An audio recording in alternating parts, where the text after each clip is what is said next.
Welcome to the Enneagram in a Movie podcast, part of the Awareness to Action podcast network. I'm TJ Dawe, and this season my co-host Mario Sikora and I will be exploring the Enneagram through the lens of specific directors whose work demonstrates themes related to the 9 Enneagram types and 3 instinctual biases.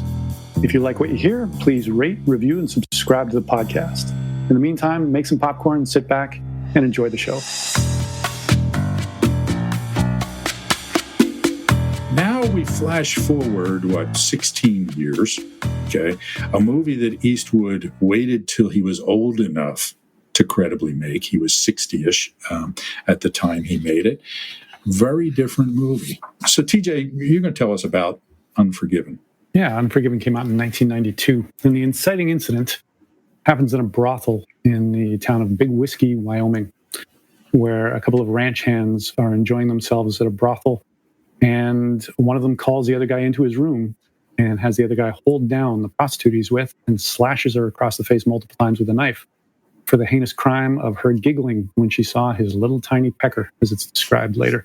So not a glorious event in any way. And then the local sheriff, played by Gene Hackman, called Little Bill Daggett. The punishment that he metes out is to have those two ranch hands pay the brothel owner a number of horses come springtime. Prostitutes are incensed about this and pool their money and send the word out that there's $1,000 to be had for any bounty hunters who are willing to track down and kill these two ranch hands.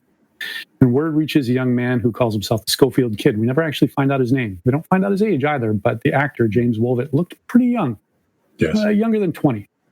Maybe even 16 or so. And he fancies himself a gunfighter, and he tracks down Clint Eastwood's character named Will Money, who's a former bandit and gunfighter, trying to live peacefully as a farmer. He has 2 kids.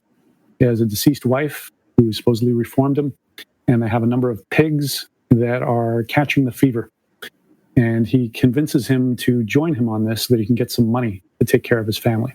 So along the way, Will Money picks up his old friend and partner, Ned Logan, played by Morgan Freeman, and they make their way to Big Whiskey, where Gene Hackman has started making blood sport of brutally beating any men who've come to town to pursue the bounty, including English Bill, played by Richard Harris, a supposedly legendary gunfighter who Hackman quite enjoys humiliating in front of the entire watching town, beating brutally and then imprisoning before eventually letting him go and dismissing him from the town. So Will Money and Ned Logan and the Schofield Kid do eventually track down these ranch hands and kill them, again, in very unflattering ways. One of them is sitting on the outhouse at the time. And Ned has left. He loses his heart partway through attempting to kill one of them and goes off on his own and is captured by Gene Hackman's character, who tortures him and kills him. And Will Money, hearing about this after receiving the bounty, sends the Schofield Kid home on his own and then goes in to avenge the death of his good friend, which he does successfully in a horrible way. The ending really had a feeling of almost a Greek tragedy, of where the character is triumphant, but no one is better off for it. The movie won Best Picture in 1992 and earned Clint Eastwood Best Director and Gene Hackman Best Supporting Actor, and deservedly so in all cases. I'll tell you, the acting in this movie, I was trying to think of a better performance by Clint Eastwood and couldn't think of one. Gene Hackman is amazing, terrifying, and just a force of nature on the screen without overacting, right? I mean, he's controlled and intense. Morgan Freeman, fantastic in the movie, much different character, and Richard Harris in his smallish part he was Richard Harris, right? I mean, the guy was fantastic in this as well, right? Just so really, really great performances there. Contrast William Money with Josie Wales. Well, William Money there's a similarity in that he's simply a peaceful farmer with kids trying to live his own life. The difference being is we only find this out in suggestion, is that his history is incredibly brutal and that he wants to leave all of that behind him and has drawn back into this reluctantly. So in some ways, it's not that different. It's different in terms of his age. He's in his 60s when he's playing it. So there's this sense of like, I'm at the end of my career, and he doesn't like the notoriety of his community, kind of Billy the Kid level fame that he's accrued, and is only going into this because he has to and that he's sworn off violence. That's another thing, is his wife reformed him, so he refuses to drink because supposedly all the violence he committed in his days of banditry was done while drunk, and he doesn't respond to the Schofield kids' questions asking him what happened. Like, he always tries to dismiss and downplay anything that he did. Right. Yeah, so you're absolutely right. So you can see this. And, in season 1, we talked about the Rocky movies, and we talked about how Rocky, and then you jump forward to Rocky Balboa, it was the same character, right? You can cut out all those movies in between where the character sort of swerved and twisted and became somebody else. But then, okay, now this is the older version. Same thing with Creed. This is the older version of that guy. But Josie Wales is interesting. So I don't know if you caught this, but the granny in The Outlaw Josie Wales refers to Josie Wales as a killer of women and children, even though he was not. William Money was a killer of women and children, right? He said, yeah, I killed women and children. I killed pretty much damn near anything that moved back in my day. So this is a guy who was not kind of following the same moral compass as Josie Wales, right? Even though there were, to your point, a lot of similarities as well. Again, it's this nine-ish retreat. Even though I used to be this bad person, I am retreating now because of the identification. And this is something we see in Transmitting Nines, in fact, okay? I don't think this was a great portrayal of a Transmitting Nine as far as a character is concerned, but Transmitting Nines have this tendency to lose themselves in the significant other, right? To become identified with that significant other. And this is certainly something that happened to William Money with his wife, as you said. Now, she had died earlier. Her mother could not figure out why she married such a scoundrel, right? But he was disappointed in that. When we meet him, things are not going well with him, right? His pigs are dying. He's got 2 little kids to deal with. He's got no money. When he decides he is going to go and try to earn this bounty, he comes out, much like Josie Wales in the beginning, to do a little target practice, right? The results are very different. Tell us about that, TJ. It's a really interesting scene in that, kind of like we were saying before, he's not afraid to be portrayed in unflattering ways. So when he brings out his gun and is trying to shoot a coffee can on a stump, he misses every single shot. And then eventually goes into the cabin, brings out a shotgun and blasts the thing away.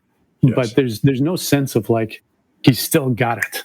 Yes. Same with when he tries to mount his horse. He can't. Yes. The horse keeps turning in a circle and he continually can't get on. It looks really humiliating. Same with his efforts to work with pigs. He keeps falling in the mud in his face. Yes. So one thing after another, he just continually looks bad. And it's a wonderfully bold choice for a director and movie star, just to let themselves look that bad again and again and again. And that's a motif that continues throughout the entire movie, not just with his character, but with the Western genre in general. Yes. Yes.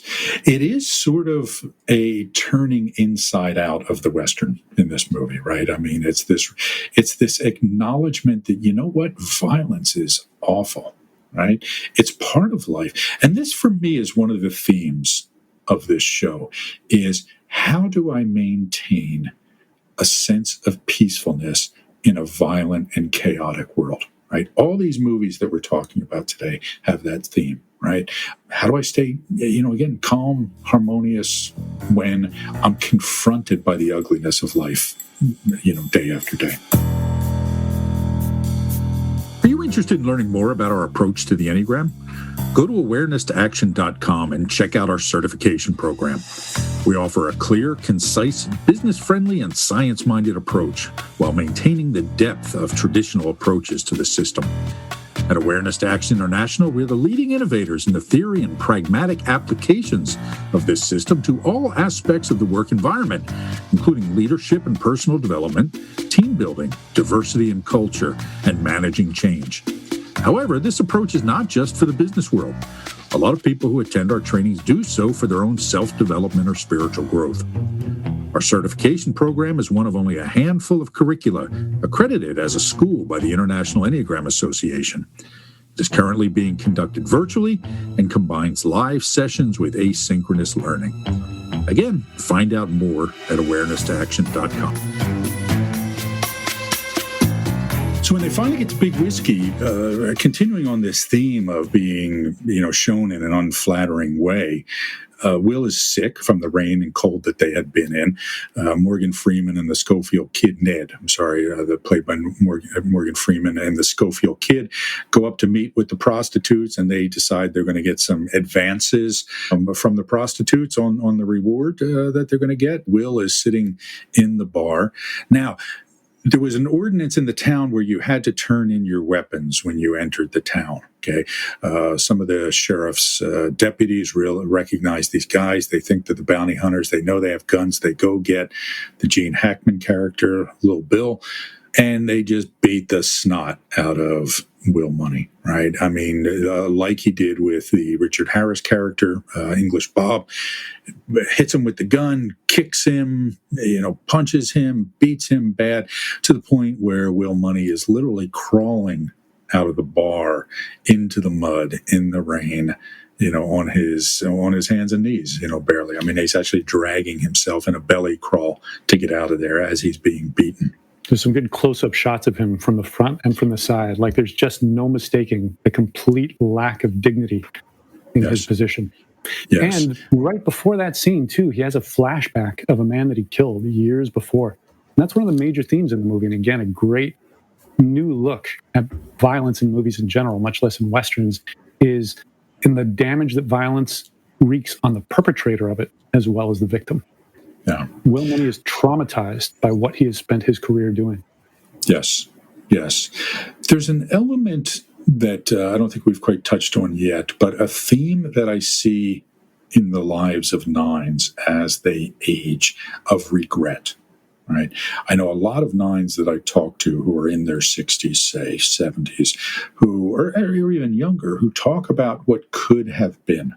Right, lamenting the choices they made earlier in life because they feel like they didn't have the sense of agency that they would have liked to have had to control their lives. So all of these movies have a theme of regret in them that I think is very nine-ish as well. And so that's to your point of him having these flashbacks about these things that he'd done.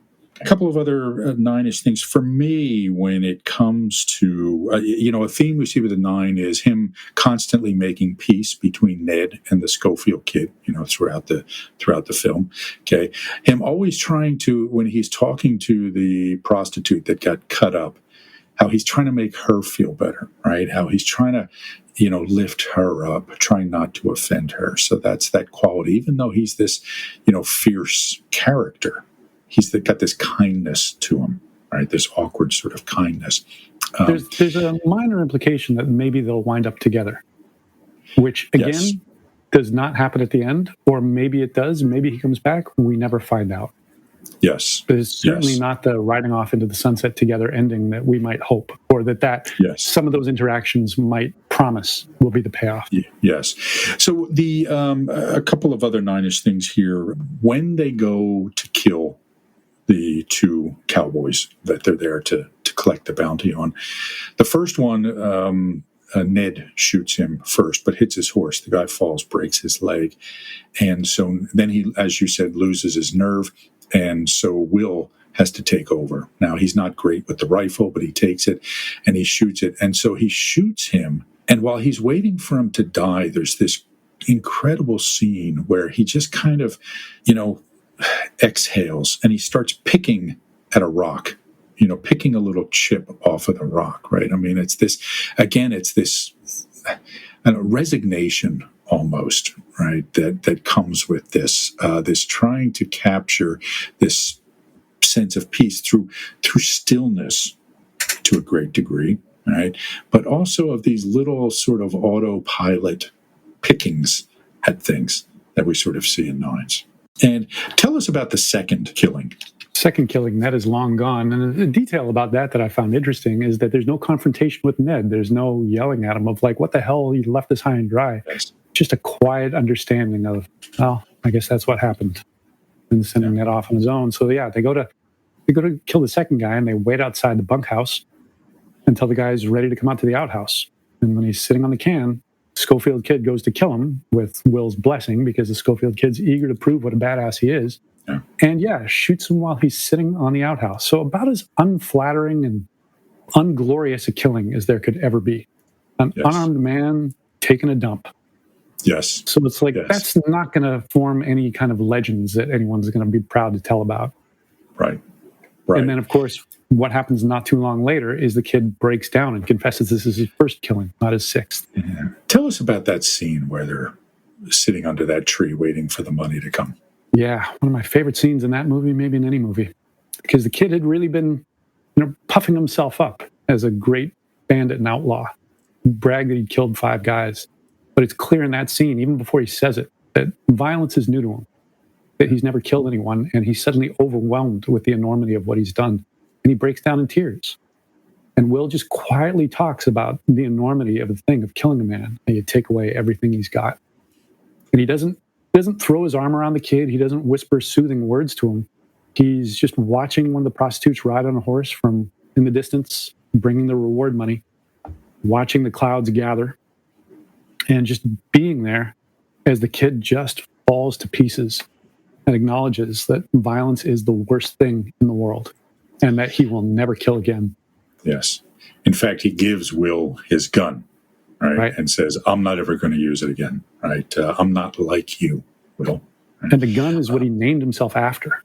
Yes. It's a Schofield model. He calls himself the Schofield Kid. He gives him his identity. Yes. I'm done. Yes. And for me, watching that scene, and it is truly a brilliant scene. It's one of the iconic scenes in all filmmaking, in my view. And Eastwood does not move during the scene. He just stands there and it just has this presence, this stillness, right? This quiet, I'll call it a quiet power, but certainly not the kind of power you get from an 80s character. Right? It's not Russell Crowe. It's not John Wayne. It's this still character saying these things. You're absolutely right. It's a hell of a thing to kill a man. You take away all he's got and all he's ever going to have. The kid said to him, well, I guess he deserved it. And his response was, I guess he had it coming. And he said, we all got it coming, kid. Right. So again, just this, and it shows the power of stillness that the Nine can possess, right? I mean, in the great Nine leaders that I've worked with, they've had that quality, right, of being able to hold a room just through their stillness and this quality they have. And he's perfectly happy as a director and as a star to cede that scene to James Woolvett, a much younger actor, somebody the audience has never seen before, and he's the one that has the speech with tears in his eyes. That's the Oscar clip right there. Yes. That's going to win you Best Actor, even though he wasn't nominated. But in theory, like a star would say, oh, no, you got to give that to me. I want that moment. Yes. And I think this also speaks to Eastwood's intelligence as a filmmaker. He knows how he holds the camera, right? He knows that even though the other one is given the Oscar speech, your eyes are on him. Right. That, so he knows, I think he's got enough presence and that's a true confidence, right? I know I'm the one holding the screen, so I'm going to give you all the good lines. Okay. Tremendous humility. A great team player. He finds out that they killed his friend Ned. And so he starts drinking again. And as you pointed out earlier, all the bad things happen when Will Money drinks. And so he goes down, wreaks vengeance, killing Little Bill and his deputies and as well as Greeley, with the great line of, well, you should have armed yourself if you're going to decorate your saloon with my friend, right? So, which I love this. The death scene with Gene Hackman is amazing. Anything you want to say on that? Yeah. Well, for one thing, another unflattering element is that right at the climax, when he's holding the shotgun on Gene Hackman's character, it misfires. Mm-hmm. So he ends up throwing the gun at his face. And then the gunfight ends up being really sloppy. Yes.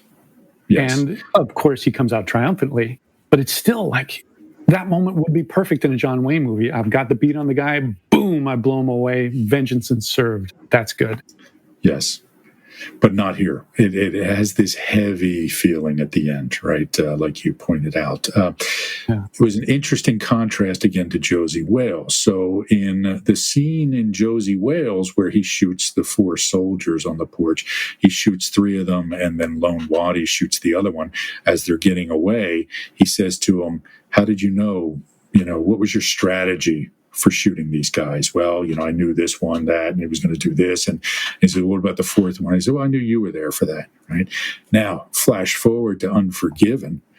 Saul Rubinek, playing the writer, not of letters and such, but of books.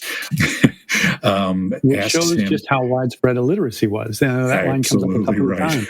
Absolutely Whenever right. it's mentioned he's a writer, people of letters? Of letters and such. So he says to him, how did you pick who to kill first? And his response was, "I just got lucky, right? But I've always been lucky when it comes to killing folk." Right. So again, it's not this, "No, I get this all figured out. I know what I'm doing. I shot this one because of this and that one because of that, because he had crazy eyes." Now, you know what? I just got lucky. And I don't want to talk about it. Exactly right. Because what he says to him is, "I do know who could be the last one," right? So he's basically telling you, "I do know who's going to be the last one I kill if he doesn't get out of there." The postscript at the end of the movie mentions that it's rumored that he went to San Francisco and prospered in dry goods. Yes. So again, a very subtle, open-ended ending. And if that ending is correct for what did happen to that character, not a glorious ending, just a very modest life from that point on. He just lived quietly, having a general store. Yes. And again, to your point of unresolved endings, okay, the postscript is happening, and there's the great visual too there. There's the clothes blowing on the clothesline. There's him in silhouette going one last time to visit his wife. And then as the postscript is scrolling, he just disappears. The clothes disappear. His silhouette disappears. And again, we don't know what happened to him. Which takes us to movie number 3, $1 Million Baby. Tell us about $1 Million Baby. So Clint Eastwood plays Frankie Dunn, who runs a boxing gym and is a manager and trainer. At the beginning of the movie, he's working with a heavyweight fighter named Willie, who he keeps delaying when he's going to get his title shot. And Willie ends up leaving him for that and then winning the title. So Eastwood's character is a faithful Catholic. He goes to Mass every single day and then always meets up with the priest afterwards and asks him some kind of teasing question, supposedly on a theological subject, but that really shows that I'm not taking this too seriously. I like getting your goat. Maggie Fitzgerald, played by Hilary Swank, is an aspiring and ambitious boxer who shows up at the gym and repeatedly tries to get Eastwood's character to train her, and he continually refuses, saying, "I don't train girls." And eventually her relentless determination wins him over. But he's determined, maybe I'll train you, but somebody else is going to be your manager. And then little by little, he ends up taking over her career entirely. She proves a quick learner. She ends up being an exceptional fighter. And then she just soars up the ranks.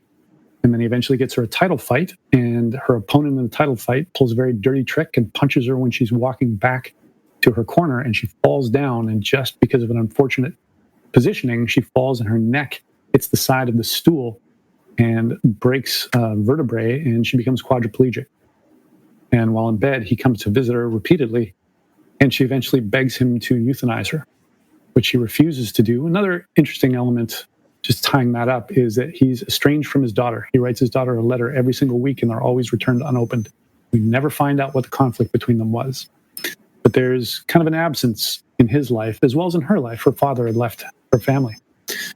And he's a faithful Catholic. So to euthanize somebody is to imperil one's immortal soul, basically to forfeit it. And he refuses, but after she repeatedly tries to take her own life by biting her tongue, he acquiesces. And in her final moment, he expresses his love for her. And the movie ends with him, again, with an ambiguous ending in which it's surmised that possibly he moved to the small town in Missouri where she came from and bought a diner where they serve homemade lemon meringue pie. This movie won Best Picture in 2004 and Best Director for Eastwood, I believe Best Screenplay for Paul Haggis, and Best Actor for Hilary Swank. A successful movie, financially as well as critically. Okay, made $216 million on the $30 million budget. Again, great performances. Eastwood is reunited with Morgan Freeman, who plays, what the heck was the character's name?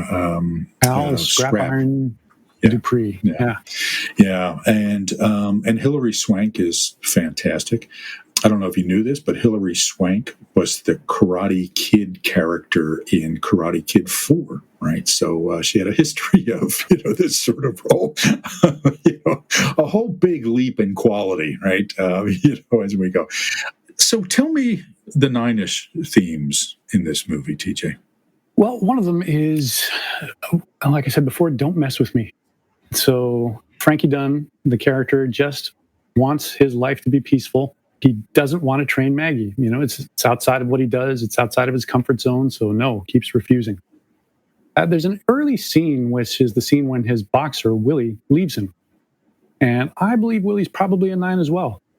And shows up and is in a tie and is thanking Frankie for paying the bill for the repair on his wife's car for $1,000. And Frankie just passes it off like, well, of course I would do that. It's a decent thing to do.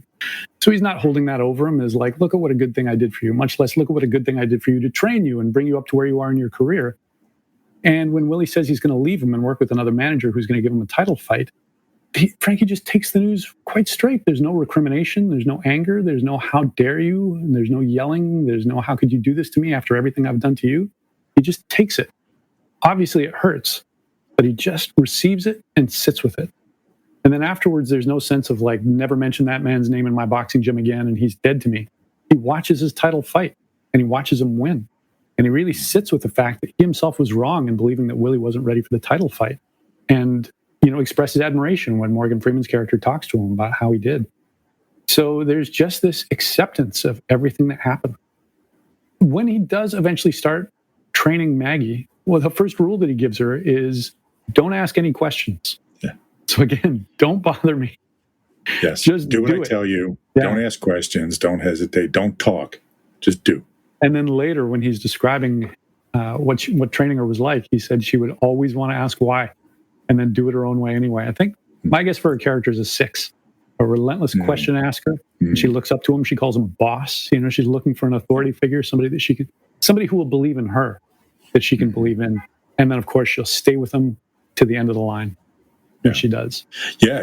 That's interesting. I was because I didn't come to a firm conclusion on what I thought her Enneagram type was. I was thinking there's some 3-ish qualities, there's some 7-ish qualities, but 6 makes sense, right? Because it is this, but not a fearful 6. Okay, but also not an angry 6. Where people talk about counterphobic 6s, not something we really use as language, or that I use. But there is this, to your point, consistency, this loyalty, this element of persistence and challenging and pushing herself. So not a huge, a really clearly defined Enneagram sort of character, but I like that interpretation.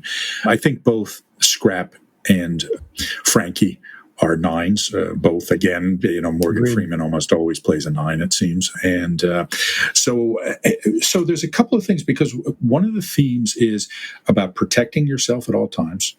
And that is kind of that's rule number 1 in boxing, protect yourself at all times.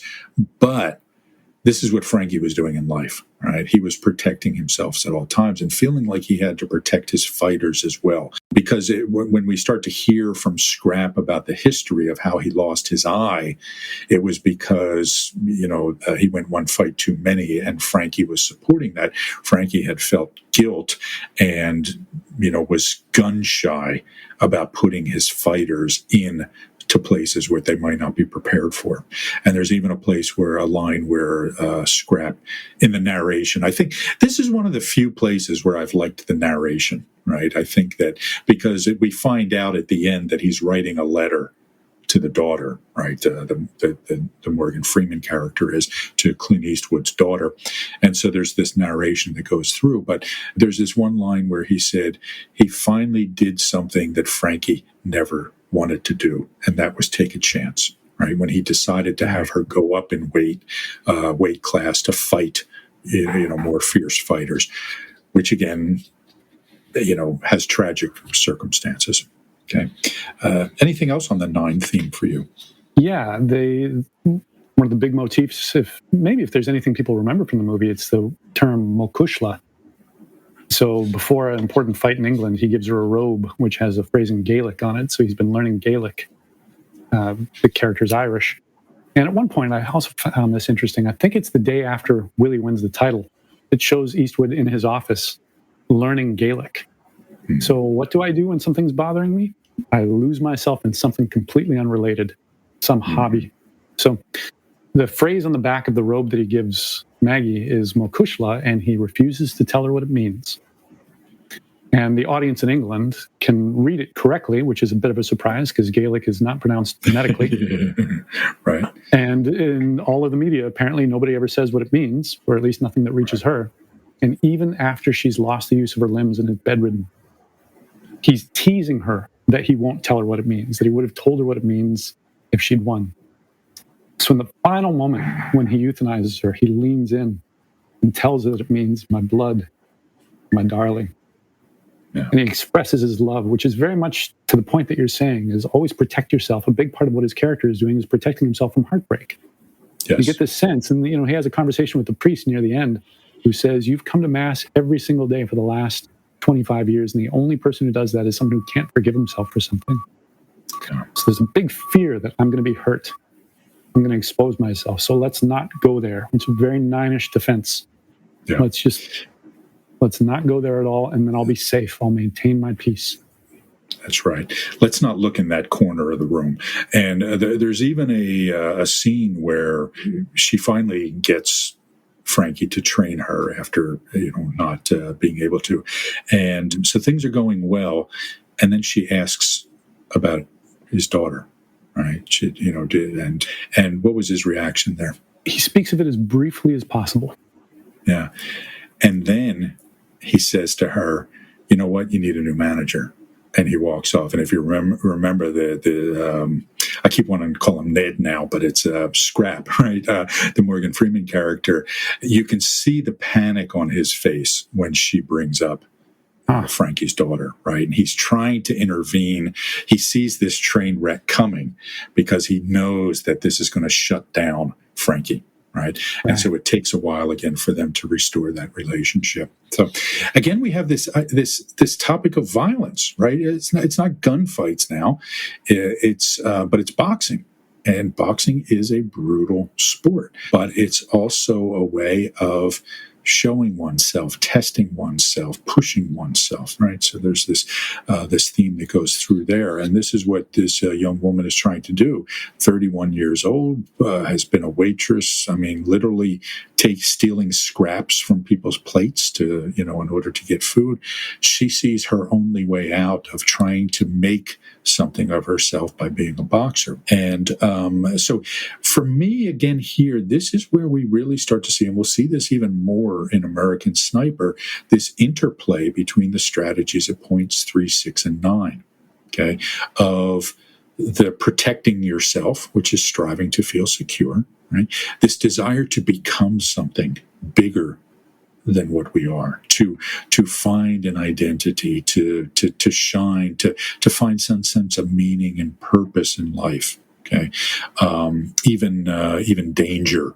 The kind of the gym mascot who is trying to become somebody. Okay, and so with this balancing tension of striving to feel peaceful as a way to hold these different forces in place. Okay, so that theme kind of comes throughout the movie. There was a couple other points. The passive-aggressive quality, you mentioned him going to church and the glee he takes in needling the priest, right? Well, especially when he asks him about the Trinity, right? And he's just trying to get the priest to lose his temper, and he's got this impish little grin on his face. It's probably the only moment in the movie where he's smiling and having fun, right? Likening them to snap, crackle, and pop. Yeah, right.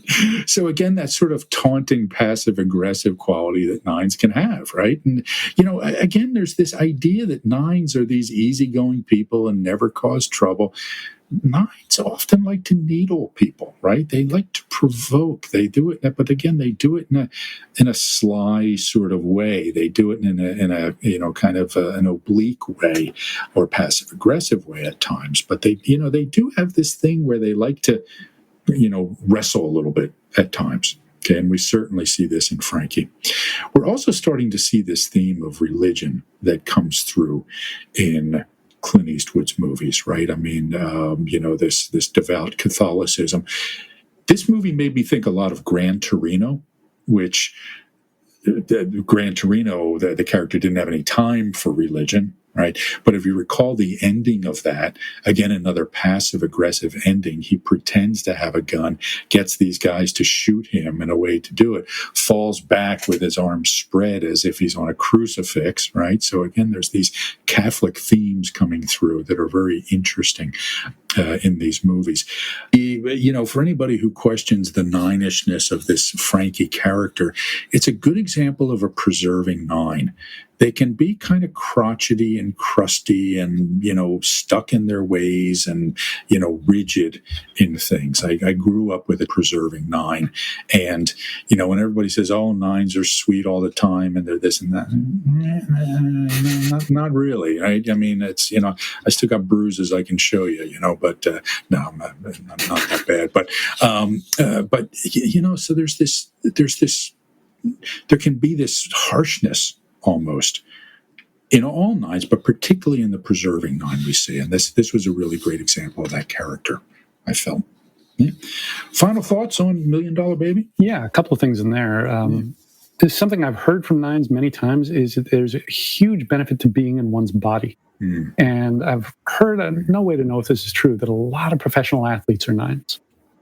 And being involved in that world is really beneficial for nines, just to get into the ring, literally in this case, but to engage myself physically, which takes me out of daydream land, which nines can sometimes get stuck in. And then a couple elements that are specific to your teaching of the Enneagram. One is generativity. So here's a nine with a mentee and as a transmitter as well, wanting to have a legacy, and how it really is part of his identity as a senior member of society in general, much less of the boxing community, to shepherd young fighters, and how he wants to do it well. And that's part of his reluctance to take on Maggie, is like, I don't just do this for anyone, but when I do it, it really means something. And what it means ultimately is that it opens his heart. And there's a scene when, he's passed her off to a different manager, but then he shows up at the fight and he sits in the bleachers and he can see that the manager is steering her wrong deliberately. And then he can't stop himself from getting in. He wants to have that legacy. He wants to nurture something good that he sees in someone, not in the way that a two might, where he might be much more directly engaged with them and leap at the opportunity to do that. It's, again, more reluctant. But then when he does it, he gives himself to it. Yeah, excellent point. I had generativity in my notes for American Sniper because I think it's also a theme that comes up there, right? And we'll touch more on that about that as we go. But so generativity is what we call the accelerator. It's kind of this key developmental opportunity for nines to get in touch with their own fundamental goodness and value by nurturing the development of other people, younger people, without any expectation of return for it. So, and yes, a good catch on that. Was there something else? He said there were a couple of things. No, that's it. Those are the two. Okay. All right, great. So just a final word on Million Dollar Baby. Great movie.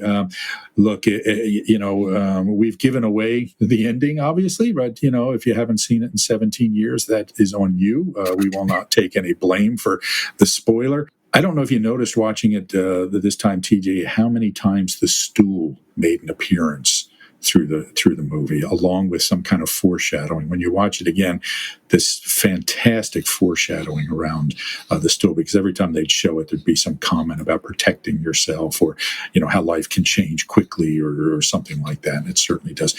Heartbreaking movie, but certainly worth seeing for sure. Yeah, a masterpiece. Yeah. So the final movie we're going to talk about is American Sniper, the, I think 2014 Bradley Cooper starring movie, directed by Eastwood. I was doing some research, and Steven Spielberg was supposed to direct that movie, and ended up not, because the production company wouldn't, or the movie studio would not give him the budget he felt was necessary to make the movie well. And so they said, well, we'll get Clint Eastwood to do it, right? Because, he was known for bringing in, if my budget's $30 million, I'm going to do it for 27, right? And, and I'm going to do it ahead of time and all that sort of thing. So he ended up making the movie about a real life character, a sniper during the Gulf War named Chris Kyle. Let's see, what do we say about this movie? So I think it's a very good movie. It's not up there with Unforgiven, and it's more of an action movie. But as I watched it a couple of times in preparation for this, again, we see some of these themes coming through of how do I maintain a state of peacefulness in a violent, chaotic world. Okay, and we start to see again the tension between points 3, 6, and 9. I do not think that the Bradley Cooper character was as clearly defined as a 9 as the other Clint Eastwood characters. You could see some things you could argue might be a bit 6-ish, they could be a bit 3-ish, right? So there was kind of a mishmash in that character, but it was certainly happening along the inner triangle of the Enneagram, right? And so the movie is about this guy who, played by Bradley Cooper, Chris Kyle, who is taught to hunt by his father, and finds out that he's just got a gift for being able to shoot things. We also see a scene at the dinner table with the father when he is a boy. The father's kind of an 8-ish character, and Chris Kyle's younger brother had been beaten up on the playground, and Chris Kyle's character, Chris Kyle, went in and beat up the bully. And the father gives them a lecture about how there are 3 kinds of people in this world. There are sheep, there are wolves, and there are sheepdogs whose job it is to protect the sheep from the wolves. And the father takes off his belt and he says, if any of you boys turn into a wolf, I'm going to whoop your ass, right? And there are no sheep in my home either, right? So there's this childhood expectation to be a protector, okay? But it's not an 8-ish character, right? We would usually hear that setup and we would start thinking type 8, but it wasn't an 8, okay? So anyway, he just grows up to be a cowboy, right? He's a rodeo guy. I mean, he goes home one night after the rodeo, finds his girlfriend in bed with another guy. Shortly thereafter, the planes flew into the World Trade Center on 9/11, and he joins the SEALs to protect his country. Very patriotic, okay? So he becomes a Navy SEAL, trained as a sniper, ends up being this legendary sniper in Iraq, who serves 4 tours of duty. Before shipping off to Iraq, he meets and marries, what was her name? Taya, I think, played by Sienna Miller, who's great in this movie, I thought. I'm a big Sienna Miller fan. I'll watch her in anything. And so the movie is about it's about the war, it's about him as a sniper, but it's also about this dichotomy between home Chris Kyle and war Chris Kyle, right? And even though he's not particularly reluctant to do battle, through the course of the movie, you can see the toll that it's taking on him, right? And you can see how, again, it's this idea of going from this glorified idea of violence to realizing how awful and sickening and heartbreaking violence is. Okay. Now, when he finally leaves, again, we get to this idea of generativity, right? Because Chris Kyle, he came home, his life was a mess. He was sitting there watching a blank television and seeing scenes, having a bit of PTSD going on. His salvation came through working with recovering veterans and teaching them how to be a sniper. And at the end, one of the people that he was working with, trying to help, actually killed him. And it was a heartbreaking story.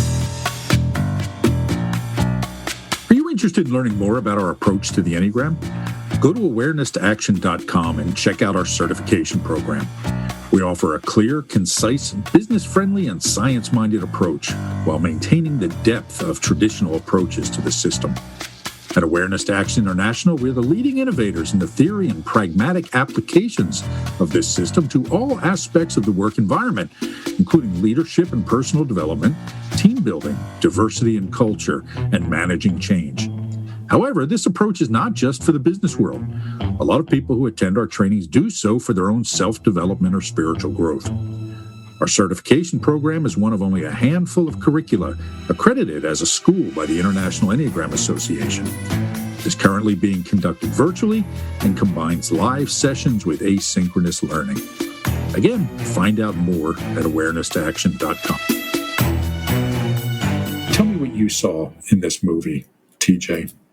Yeah, some interesting 9 things. I mean, that scene you mentioned where he comes home from a rodeo and finds his girlfriend in bed with another man, he gets violent and he throws the guy out. So it's very easy to see that and think, well, there's no way he's a 9 because 9s are passive and gentle and nice and accepting. But the thing about that is, as you mentioned, he was socialized by his father to be tough. And 9s often will take on just what are the things that I'm expected to be. So, okay, I will be that. And then there's also the fact that Sarah tells him within that same scene that the whole reason she did that was to get his attention. So that's one of the ways 9s get in trouble, by ignoring things that are problems, by taking people for granted, by not being there even when I'm there. Because as we find out in that early scene, he and his brother just go off to different rodeos and they're gone every single weekend. And it's kind of known that she's philandering, but he's pretending that it's not happening.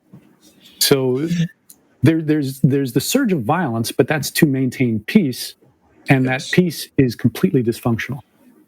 One of the challenges in the Enneagram literature is that the descriptions tend to be based on the kind of people who attend Enneagram workshops, right? It's kind of a self-selecting audience. So we see 4s who are creative and artistic and kind of the descriptions of the 4s. We see 9s who are easygoing and passive and, these sort of things.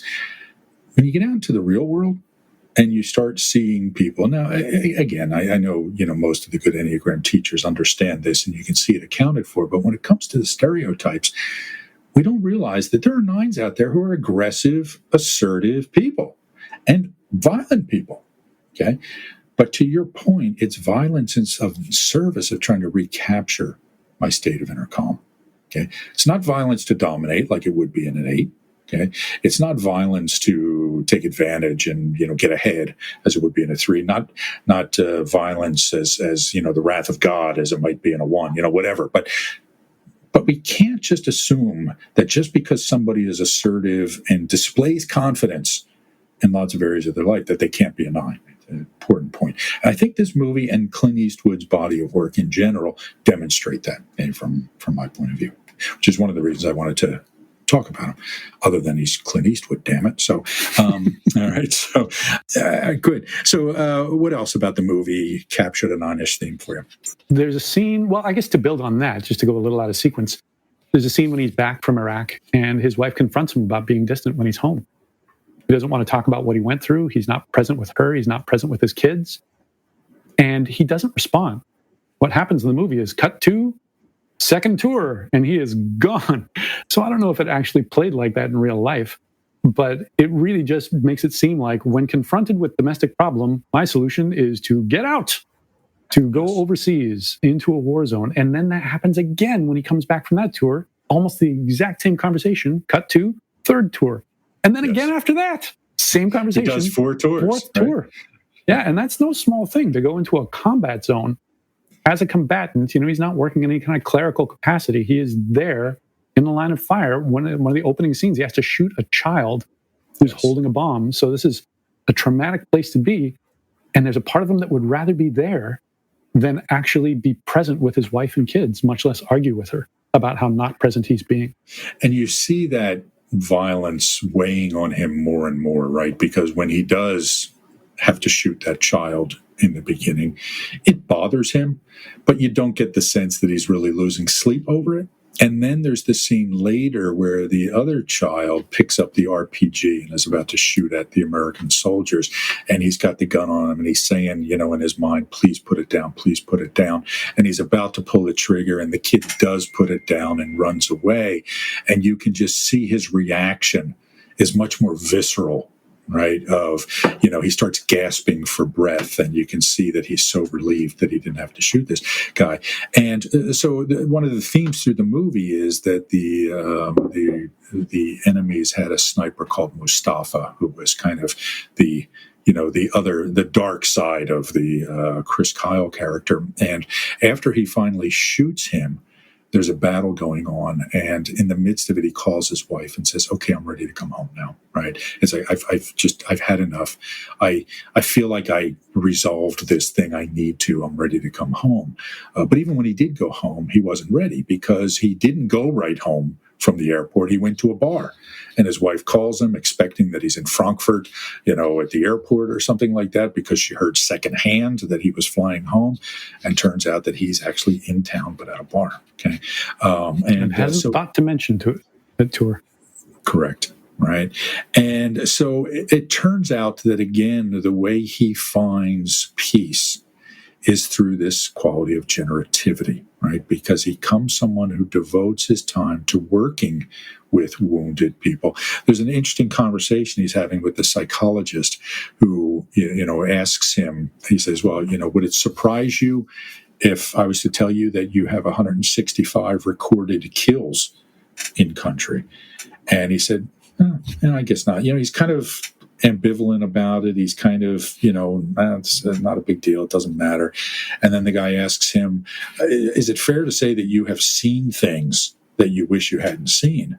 And he gets defensive about that. And he says, no, the only thing I regret, it was none of that. The only thing I regret is the people I didn't save, the people I didn't protect. And this is where he ends up, serving the soldiers who needed it. Other things that struck me as nine-ish, there was again, it usually happened when he was at home. He takes his wife in for an ultrasound in the late stages of her pregnancy and finds out, they kind of trick him into getting his blood pressure taken, which he's resistant to doing. Finds out that it's 170 over 110, which is really, really high and, dangerous physically. And he's just trying to brush it off. No, that doesn't matter. It's fine. I'll take care of it. Don't worry about it. Right. So he's trying to deny his body. He's trying to deny the things that are happening with him. The next time he's home, he's with his son, who is now a few years old, at the auto shop. And the soldier whose life he had saved, he didn't recognize him, but the soldier comes up to him. He only has one leg now, and he thanks him for saving his life. And what was the attitude that Chris Kyle had, TJ? He kind of plays it down. He's gracious. Yeah. He says, thank you. But he just starts asking the guy about his own life. And he has a hard time accepting thanks. Yes. For something as wonderful as having literally saved somebody's life. The guy is just full of gratitude, a little bit of hero worship too. So it's a lot like we were saying before about Eastwood himself, not waving the flag about how great he is as an actor, filmmaker, star, box office revenue, any of that. Chris Kyle is that, a legendary sniper who just isn't too comfortable with all the praise and accolades and love that's sent his way for it. He would rather talk about somebody else. Yes. And when the other soldier bends down and tells his son, your father is a real hero, you could just see the discomfort on Chris Kyle's face, and he just wants to get out of there, right? So this is, again, a very nine-ish quality, this self-deprecation, this discomfort with praise, and this deflection. And this is actually a growth area for nines. As an executive coach, when I work with nine leaders, I tell them that, this, I know you do this because you don't want to seem like you feel you're superior, but when somebody praises you and thanks you, they're actually offering you a gift. Right? And when you push it away, when you deny it, when you say it was nothing, it's like you're rejecting a gift that someone is giving you. So a big growth opportunity for nines when they are praised is just to say thank you. Right? You don't have to say, you're darn right, man, you wouldn't be here if it wasn't for me. And no, just say thank you. I'm glad you're okay, and that sort of thing. But to not deny it. So again, very nine-ish sort of quality. You mentioned the generativity. We talked about that. That was kind of my final point on this.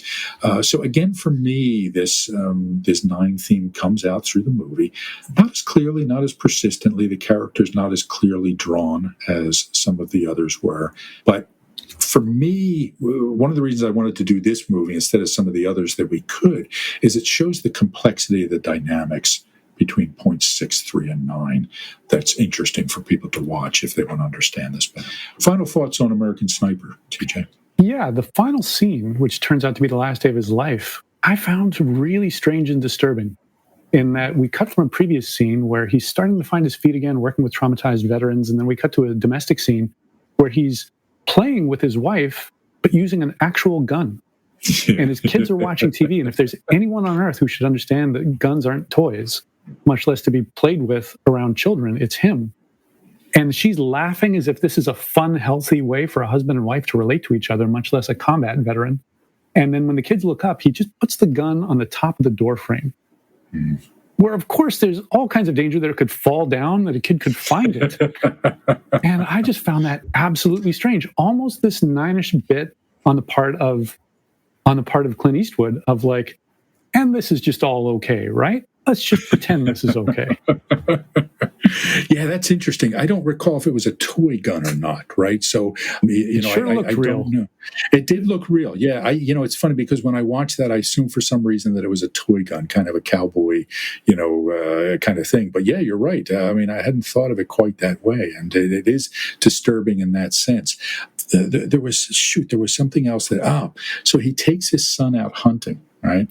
And is more gentle than his father was with him when they were out, okay? But do you remember what he says to his son as they're out hunting? A bit of trivia. I'm putting you on the spot here. He says, it's a big responsibility to stop a living creature's heart, right? Flashback to Unforgiven. It's a hell of a thing to kill a man, right? So again, there are these continuing motifs in Clint Eastwood's movies, okay, that remind us of these themes that live on and evolve and change slightly. But that same sort of idea of, we've got to think about this, right? We've got to understand what violence is all about and try and find harmony and ways to work together and live together. Okay? So, all right, great. Final thoughts to close us out, TJ? I've had my appetite whetted to watch a whole lot more Clint Eastwood movies because there's the ones that I've seen that I'd like to see again, and there's a whole bunch more. And as you said, these motifs run throughout his films. The themes, his own performances, movies he's worked on, and he's worked on many, many different movies of many different kinds, and he's still going. And I'm eager to watch as many of them as I can. Yeah, certainly one of the legends for me, personally, just as, again, a kid growing up enthralled, with Clint Eastwood during his heyday and watching him grow and mature over the 50 years or so I've been watching his movies, 50 plus years, geez. And a couple of other things I'll recommend that we haven't touched on. Again, Bird, we mentioned that. A Perfect World with Kevin Costner, where Clint Eastwood has a minor role. Bronco Billy, something altogether different, right? So huge, huge opportunity to explore Clint Eastwood's filmography. Well, TJ, this was great. Thank you for joining us.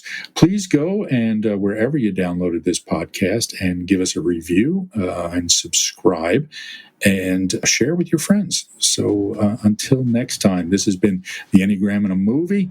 TJ, we'll talk soon. See you very soon. You've been listening to the Enneagram in a Movie podcast, which is produced and edited by Seth Creekmore and is part of the Awareness to Action podcast network. Don't forget to go online and support the podcast by taking a moment to rate, review, and subscribe. See you next time.